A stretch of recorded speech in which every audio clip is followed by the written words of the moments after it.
Okay, so as you can see, I got more books. I got 4 packages today.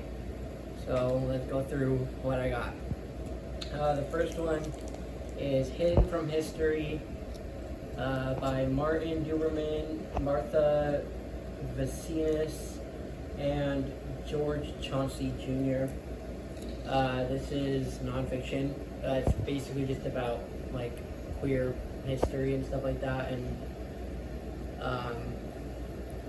yeah, I don't know. I have to read it, but I'm expecting this to be outdated because it was published in the late '80s. So the next one is The Men with the Pink Triangle by Heinz Heger. This is about the treatment of homosexuals during the Holocaust in concentration camps, because queer men had to wear upside down pink triangles, and queer women had to wear upside down black triangles to identify them.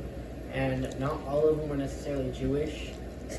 They were just also put there because they were gay. So it's a history book, sounded interesting, like something I'd be interested in. And then I got this one like a few days ago, and I got this one today because this is the first book in a series. This one was made into a movie, and I watched the movie and I enjoyed it, but people who've read the book before watching the movie have said that the movie like isn't as good. And I want more movies to be made. But so I got the first one, and then I got the second one because I'm like, I've watched the movie, so I feel like I've already kind of know what the first one's about. But I only got the second one just in case I didn't like it, so I don't have the whole series of a book series I don't like. So if I do end up liking it, which I feel like I will, then I will get the rest of the series eventually. So, and then the next one is The Autumn of the Patriarchs by Gabriel Garcia Marquez. I also want, there's a cover of one of the Spanish ones that I want, so I want to get that copy. This edition is from '77, but basically it's about an unknown Latin American country, like an unnamed country in Latin America. We follow this guy. He's a dictator, and he runs a dictatorship in the country. And basically, we see him like as he ages. It's basically the downfall of his dictatorship, from what I understand. So, the next one is The Symposium by Plato. This is gonna be my oldest book, because this book was published in like something BC. I don't know. But yeah, the only reason I got it is because one of my favorite books, which is called Maurice. This book is mentioned quite a bit, and so I was like, you know what, I'll get this and see what's so great about the book. His ears. Anyway, but yeah, so from my understanding, it's about these guys who go to some dinner and some stuff happens. I don't know. And then I got The Perks of Being a Wallflower by Stephen Chbosky. I do like the movie, but if I had to rate it out of 5, I'd rate it like a 3. But I'd rate this book 5 because the book is so much better than the movie.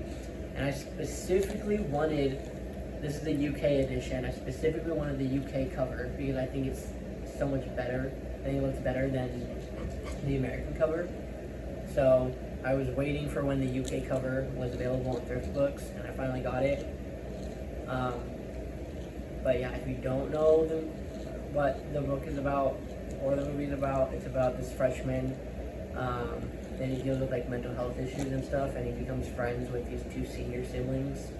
And it's about like friendship and trauma and mental health and stuff. But one thing I really like about it is the whole book.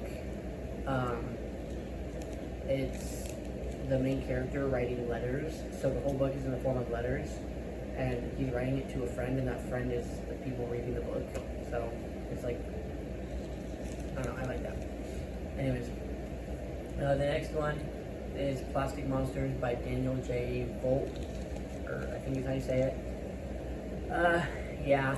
This is basically just about a woman who will do anything to be beautiful, and she goes to this guy who claims to be a plastic surgeon, but what she doesn't know is that he lost his license because he was performing crazy experiments, and basically she goes insane to become beautiful, and it's like really disturbing, and I love it.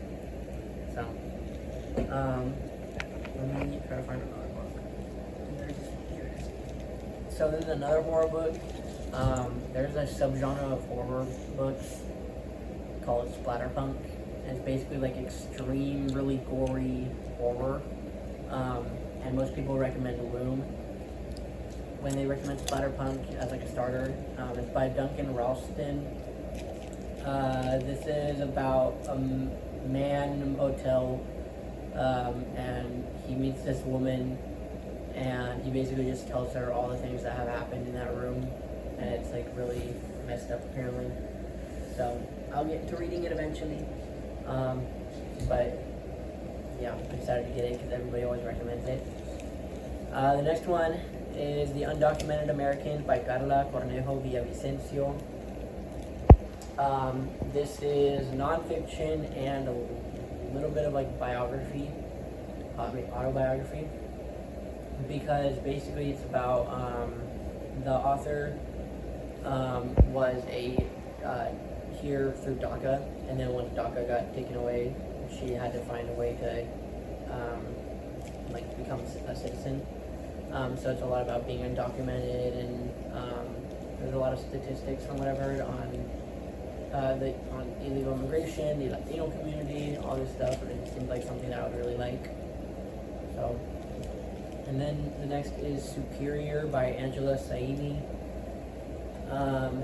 This is about eugenics and the history of eugenics and how eugenics has been slowly returning and all that stuff. And if you don't know what eugenics is, it's basically this like science. It's the belief that like some people are superior due to certain genetic traits. The huge one is race. It was used as the excuse to sterilize people of color, basically. But eugenics is also with like people who are physically or mentally disabled, or who are queer, or just like multiple random like things. So basically it's just about like superiority, and it has a lot to do with racism. And so this is basically just about that, and I figured that I should read this. The next one is The Interesting Narrative by Olaudah Equiano. This is an autobiography written in the 1700s about the author's experiences growing up in Nigeria, and then getting kidnapped and enslaved, being brought to Europe, being brought to the UK, and then eventually him gaining his freedom. So that's what this is about. It sounds pretty interesting. The next one is Tess of the D'Urbervilles, I think is how you say it, by Thomas Hardy. Basically, this book is about this woman. She's born into like this really, really poor family, and her dad finds out that he's got this like noble lineage.